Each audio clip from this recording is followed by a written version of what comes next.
Hello everyone, welcome to Rob's Rogues in the Batman universe, and we're continuing to take a look at 75 years of Robin here on Rob's Rogues. And today we're taking a look at the DC Direct Kingdom Come, the Alex Ross series.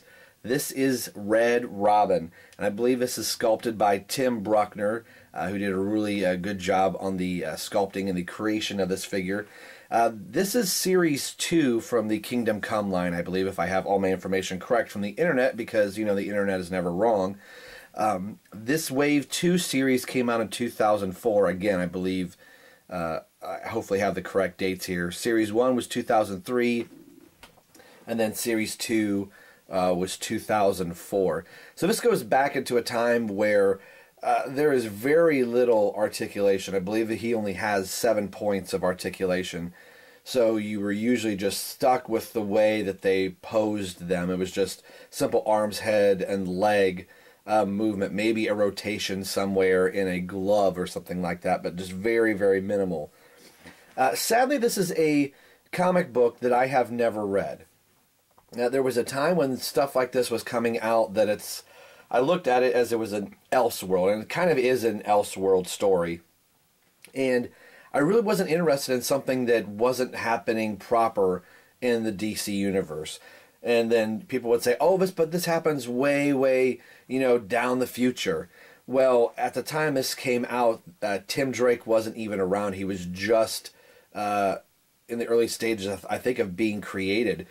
So that far into the future, Tim Drake has already been Red Robin, so Dick wouldn't become Red Robin. So neither here nor there, I've been told over and over again what a great story this is. So it is one I am going to track down and I'm going to read. So being able to talk intelligently about the storyline, I'm not going to be able to.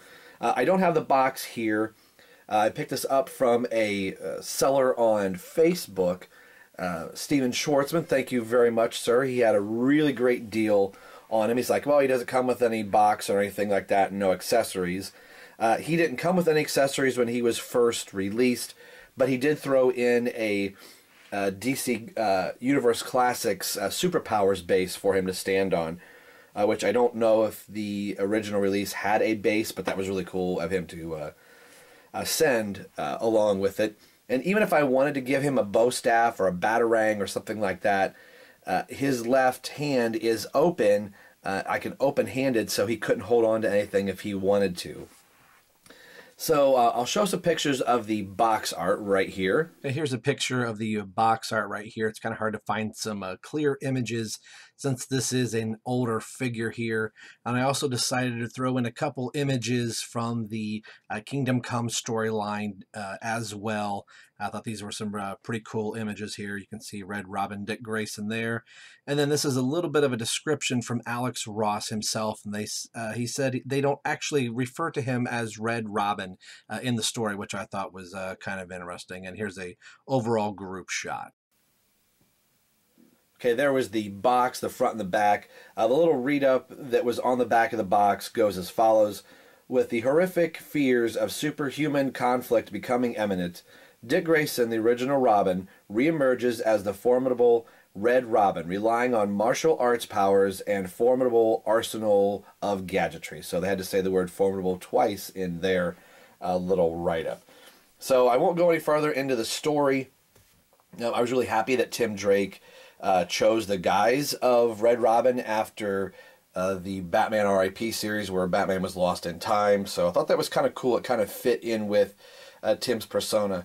And for quite a while, this was the only Red Robin that you could pick up and own. So if you were wanting to pretend that this was Tim Drake to go in with your DC UC figures or your other DC Direct figures, this was the only Red Robin you could have done that with. And of course now we know that there is a second Red Robin that is a proper Tim Drake figure, both by DC Universe Classics and by DC Collectibles.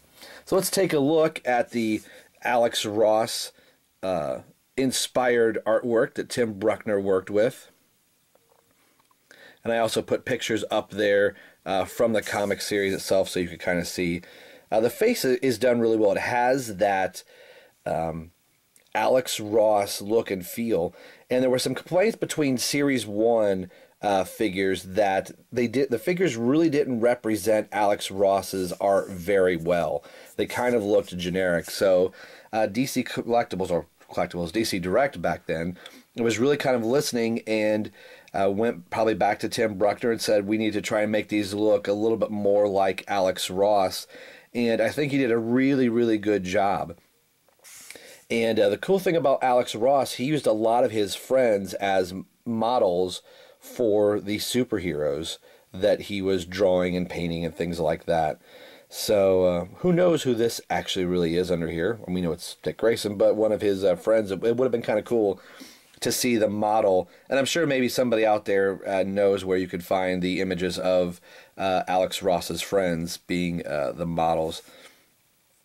But, you know, now having read a Red Robin comic series for a couple years, right before the New 52 started, they just really plopped the Alex Ross look onto Tim Drake and then slowly modified Tim Drake's Red Robin costume a little bit before the New 52 started. Something I always thought was cool that the insignia, the Red Bird insignia, or the Red Robin insignia rather, is to kind of look like the Robin insignia. Now, something I had pointed out, if we turn this on its side, that if you continue this beak around and went inside, there is a hole inside of the Robin R, that there was kind of a representation of a bird in that logo. So I kind of always half wondered if that's where this might have come from, but it's to signify the adulthood of Dick Grayson in the comic book series, that you could kind of identify, look, oh, the Robin R was a yellow R in a black circle, so he just turned that into a bird. So I thought that was really pretty cool. And the look of the double utility belts going across the chest I always thought was a nice touch. You know, Batman had one, so Dick Grayson took it to the effect of, well, now I'm going to have 3 little bullet capsules that I can kind of fire from. Now, the sculpting is done very well. Again, this is a 2004 figure, and Steve had this in his collection and took very, very good care of it. So you see some little imperfections in the cape here. That's just how it was made. The cape has a little bit of a wind-blown look to it as it's kind of sweeping off to the side. You can kind of see the folds in the fabric, which I think are really kind of cool. Again, not much articulation in this guy. The head goes all the way around in a full 360. Arms go all the way around. The cape kind of hinders it a little bit, but it can work. There is a twist in the wrist, twist at the glove, which you can kind of see a little bit of a separation right there. So this is where it's kind of weird. Again, both arms do that. With this arm kind of going out, you really can't get him in a pose. It'd be kind of cool if you get his arm to go this way with his hand out, where he's kind of looking at you like, come, follow us. Come with me if you want to live. That kind of thing. But having it with arms out, arms wide open, it doesn't kind of work like that. So it's kind of stuck with his hand out here like he's ready for action, or maybe he's holding on to the back of his cape.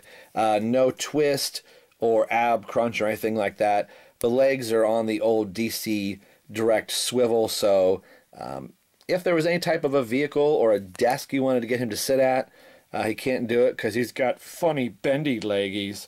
So so he is strictly going to be a statue. He's a borderline statue figure the way it is. Only a couple movements in with the arm and the head that you could kind of get him in a pose of type, but it's going to be a very vanilla, generic pose. And this is back in the old style, or the height style, of DC Direct figures, which DC Collectibles, I guess, is going back to. So he sits in very well with the DC Universe Classics figures, or the new Icon line that's going to be coming out.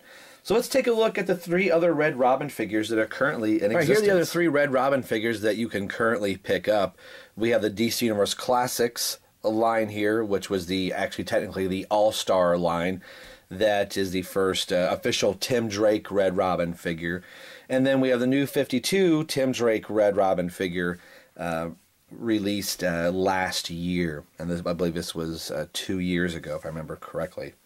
So it's kind of cool to see all three of them. You could tell that they share very similar aesthetics to them, but it's really kind of cool to go, I now have all three Red Robin figures, so as DC or whomever starts making Red Robin figures, I think I'm going to make a point to continue to try and keep picking them up to continue my Red Robin collection. So today we've been taking a look at the DC Direct 2004 Series 2 Kingdom Come Red Robin figure by the artwork of Alex Ross. Man, there's so much to say, I couldn't remember all of it. And as always, this is Rob for Rob's Rogues and the Batman Universe signing off, saying we will see you guys next time.